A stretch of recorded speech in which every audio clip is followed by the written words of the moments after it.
Hello everyone, this is Ritz and welcome to my channel Word Platter. In this video, I'm going to discuss with you the meaning of the term canon, which is most frequently asked in the MEG exams. So let's get started. Okay, now do not get confused with another term, canon, that is with a double N. This term, Canon, which is also pronounced as cannon, refers to a heavy piece of artillery which is used in the warfare. Whereas the term that I am going to discuss with you is canon, that is with a single N, which is a literary device. Children, you can take down the notes as and when I'm explaining it to you. I've made it in points so that you can easily understand and you can elaborate it in your own words. Okay, so let's understand this term properly. This term, canon, was derived from a Greek word, canon, Kanon, which means a measuring tool, यानी नापने का यंत्र. यह या हम यह कह सकते हैं कि यह एक ऐसा नापने का यंत्र है या मेजरिंग टूल है या कानून है जिससे हम किसी भी चीज़ को नापते हैं या उसे जज करते हैं. So as you can see in point number 4, that canon, that is Kanon, canon refers to a general law, rule, principle, criteria by which something is judged.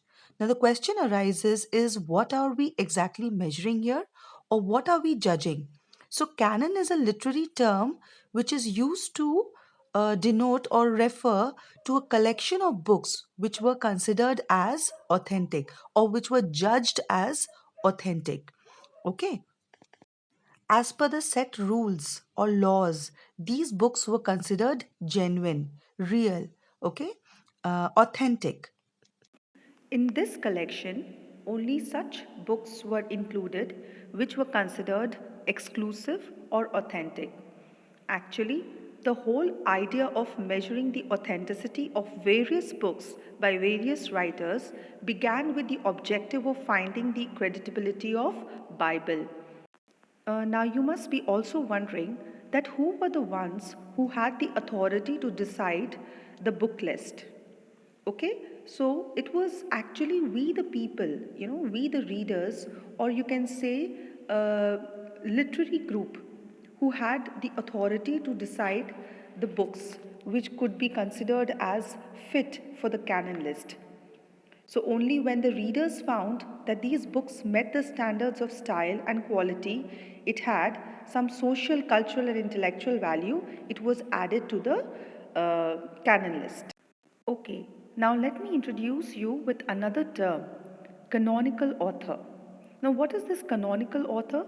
Who are considered as canonical authors? Okay, now these authors whose books are recognized as stylistically excellent and highly reflective of the tenor or had a long term influence across the society are considered as canonical authors. Okay, so I hope you've understood the meaning of canonical author.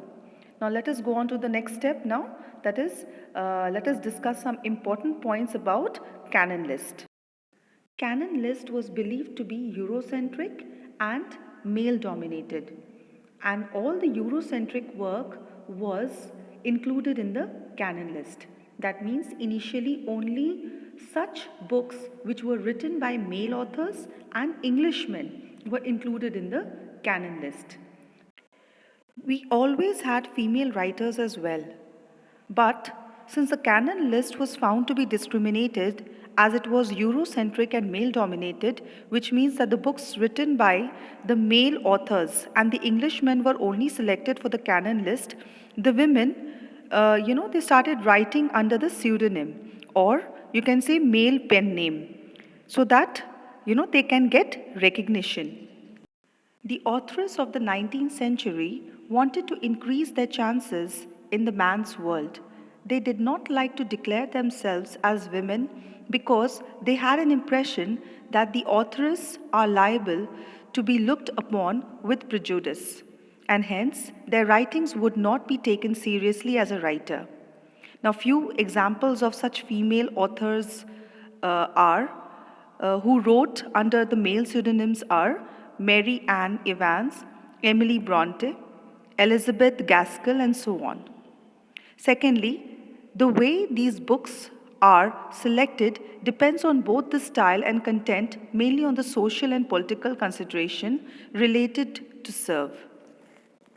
So we can see that it was all about the Western canon. That means the books that were included in the canon list was mostly written by Englishmen. So it was all about Western canon. So, and this Western canon was such that it presented the Western canon in the most positive way.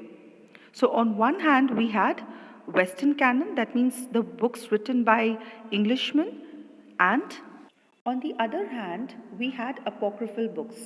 Now, what are these apocryphal books? Now, those books which had anonymous writers, or in other words, I can explain you as the books with unknown authors. Okay, such books were termed as apocryphal.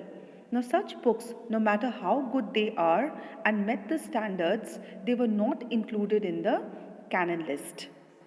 In the next point, we have classic books. So, any classic books of art, it can be anything like on painting, art, pottery, etc., are considered exemplary.